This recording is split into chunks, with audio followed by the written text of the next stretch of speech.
Jadi terus selanjutnya adalah lokasi tanah yang Anda beli itu tidak boleh banjir ya. Jadi ini sangat penting teman-teman, karena itu bisa menurunkan nilai appraisal bank juga, dan kemungkinan customer Anda juga tidak akan mau beli ya ketika daerah tersebut, daerah yang rencana Anda mau bangun jadi rumah itu lokasinya ada banjir ya. Itu yang paling penting, itu banjir ya. Jangan belilah tanah seperti itu.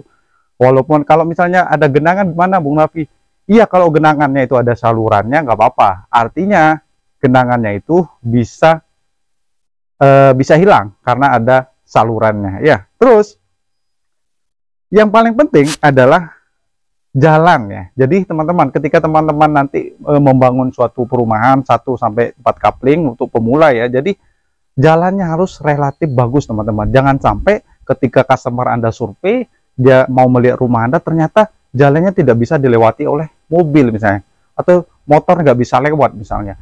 Minimal tanah yang Anda beli itu misalnya sudah dipaving, atau tanah itu bisa dilewati ya, jalannya itu bisa dilewati ya. Nggak harus aspal yang teman-teman cari, tapi minimal tanah itu kalau dilalui oleh mobil, dilalui oleh motor itu masih bisa enak gitu loh. Nah, itu juga menghindari namanya pengeluaran yang berlebihan ketika teman-teman memulai bisnis developer itu sebagai pemula. Contohnya gini teman-teman, karena HPP rumah itu sudah Anda perhitungkan, karena jalannya jelek, jadi teman-teman harus memasukkan lagi tuh HPP untuk memperbaiki jalan yang jelek tersebut. Makanya di sini disarankan teman-teman harus memilih tanah ya yang cocok untuk developer pemula, adalah yang minimal ya tanahnya itu di depannya sudah paving ya, atau kalau nggak paving ya jalannya ya keras lah ya, jangan sampai tidak bisa dilalui, artinya geronjal-geronjal ya, tidak bisa dilalui oleh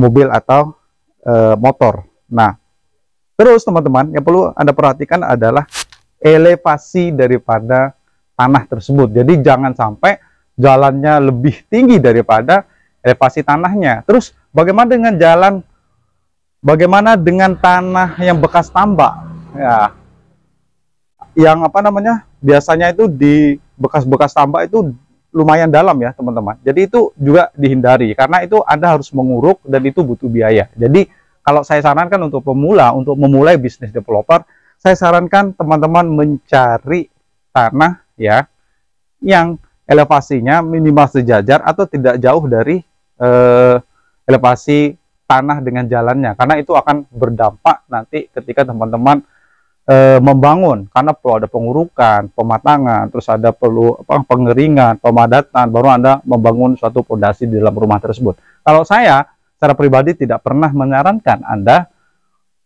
untuk mencari tanah seperti itu, karena itu berisiko, karena berisiko juga buat rumahnya bisa ambles ya, bisa juga biayanya juga cukup relatif banyak, karena itu menurut saya ada pengeluarannya. Nah, demikian yang bisa saya sampaikan, mudah-mudahan di video ini bisa bermanfaat. Ini cara menemukan tanah yang cocok untuk Anda developerkan. Silahkan Anda praktik. Salam dari saya Bung Raffi, salam closing.